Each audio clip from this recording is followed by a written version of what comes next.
এক সময়কার গবাদি পশুর উচ্ছিষ্ট বর্জ্য হয়ে উঠেছে উৎকৃষ্ট মুক্তযোগ্য দামি খাবার। এগুলো যাচ্ছে ঢাকা সহ সারা দেশ, চীন, উত্তর কোরিয়া।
বুড়োলের সাথে একটা টুপি থাকে, ওই টুপিটা ঢাকার ব্যবসায়িক আছে, চিটাগাংয়ের ব্যবসায়িক আছে, তারা আমরা বললো যে তোমরা একটা কাজ করো, তোমরা ওই জিনিসটা সংগ্রহ করো।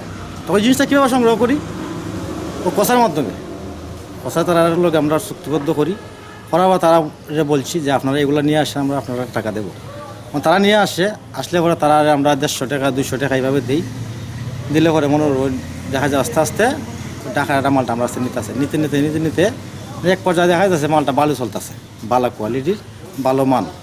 এইবার লবণ দিয়ে দিয়া রাখি, রাখার পরে এইবার প্রতিদিন 20টা 30টা 40টা এইবার হয়, সপ্তাহ 250 পিস হয়।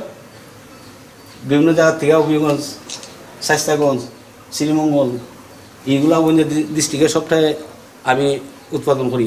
কিন্তু আরও বড় বড় হরতাল সরকারের মাধ্যমে যদি কিছু আরও সহযোগিতা করতো। আমার খাদির মায়েদের ঠেকা দিছে 1 লাখ টাকা করে বুড়োলের, এবারটা সবজি বুড়োলের নাইট পিয়া, হ্যাঁ বস্তাত বইরা এবারটায় মাল ওইটা সিলেট পাঠাইবো ঢাকা, মানে জায়গায় জায়গায় এবারটা যে ওই তোমার চিটাগাং এখানে এজেন্ট আছে টুফের, চিটাগাং ফাটাই দিব, চিটাগাং থেকে দেন, এখান থেকে এটা ফাউন হিসাব নাইট পা দেন, জি ফাটায়।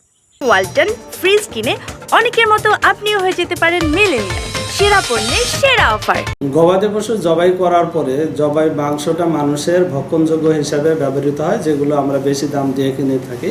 কিন্তু তারপরে একটা অংশ রয়ে যায়, যে অংশটাকে আমরা উচ্ছিষ্ট বলে থাকি, কিন্তু বর্তমানে সেই উচ্ছিষ্টটাই অনেক মূল্যবান। বিশেষ করে গরুর যে ইন্টেস্টাইন, তারপরে হলো পেনিস, বিশেষ করে ষাঁড় গরুর, এইগুলো জিনিস এখন হলো খুবই উৎকৃষ্ট মানের খাবার হিসাবে ফাস্টফুডের খাবারের দোকানে বিক্রি হয়, তারপরে হলো বিদেশে রপ্তানি হয়। এই ইন্টেস্টাইন যেগুলো, এগুলো হলো খামারিদের কাছ থেকে বা খামারিরা নিজেরা তারা এগুলো প্রসেস করে, ভিতরে যে ময়লা আছে এগুলো পরিষ্কার করার পরে এগুলো রোদে শুকানো হয়। রোদে শুকানোর পরে তারপরে এগুলো বেল করা হয়, বেল করে ইন্টেস্টাইন বলেন বা পেনিস বলেন, এগুলো রোদে শুকানো হয়। শুকানো করার পরে বেল করে প্যাকেটজাত করা হয়, এবং প্যাকেটজাত করে বিশেষ করে হলো চায়না বা সাউথ কোরিয়া, এই সমস্ত দেশগুলোতে রপ্তানি করা হয়। এবং ওই সমস্ত দেশে এই মানে আমাদের দেশে আমরা যেটাকে বলে ইতিপূর্বে আমরা বলে থাকতাম যেটা উচ্ছিষ্ট, এটা মানুষ খাইতে পারবে না, এটা হলো বিদেশে খুবই জনপ্রিয় একটা খাবার হিসাবে এটা পরিগণিত হয়, এবং এটা ব্যাপক চাহিদা আছে।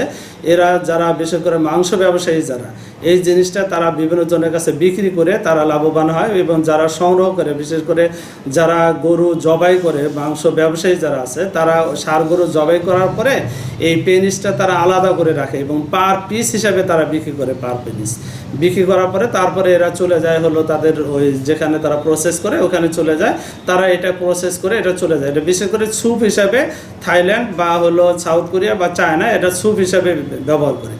আর আমাদের দেশে আগে যেটা আমরা মনে করতাম যে না এটা খাওয়া যাবে না, এটা কীরকম খাইলে মনে হয় নিম্ন শ্রেণীর লোক মনে হতো, বর্তমানে আমরা এটাকে বেশ সাদরে গ্রহণ করতেছি। এটা হলো ইন্টেস্টাইন, এটা খুবই উৎকৃষ্ট মানের এবং উপাদেয় খাবার, কারণ এতে ফ্যাট পার্সেন্টেজ খুবই কম থাকে। যেখানে আমরা বলি যে মাংসের ইন্টারমাসকুলার ফ্যাট যেটা, এটা আমার শরীরের জন্য ক্ষতিকর বা হার্টের জন্য ক্ষতিকর, ইন্টেস্টাইনে এই ধরনের কোনো ফ্যাট থাকে না, যে এই কারণে এটা হলো খুবই টেস্টি, এটা কোনো হাড়ও থাকে না, এইটা খুবই টেস্টি হওয়ার কারণে এখানে পারিবারিকভাবেও কিন্তু এটা বিভিন্নভাবে ব্যবহার করা হচ্ছে এবং এখানে একটা অনলাইন মার্কেটিংও সৃষ্টি হয়েছে যে যারা এই ইন্টেস্টাইন রান্না করে তারপরে বাড়ি বাড়ি পৌঁছায় দেওয়ার কারণে তারা আর্থিকভাবে কিন্তু লাভবান হচ্ছে। তারপরে হলো ফাস্টফুডের দোকানে বা ফুটপাতের যে দোকানগুলো আছে আমরা যেটাকে বলে থাকি, ফুটপাতের দোকানগুলোতেও কিন্তু এই ইন্টেস্টাইনগুলো খুব মজা করে রান্না করা হয়, যেগুলো রুটির সাথে বা হলো কোনো রোলের সাথে তারা কিন্তু এইটা ব্যবহার করে এবং বিক্রি করে এটা পারিবারিকভাবে তারা এবং ব্যবসায়িকভাবে খুবই তারা সফলকাম হয়েছে।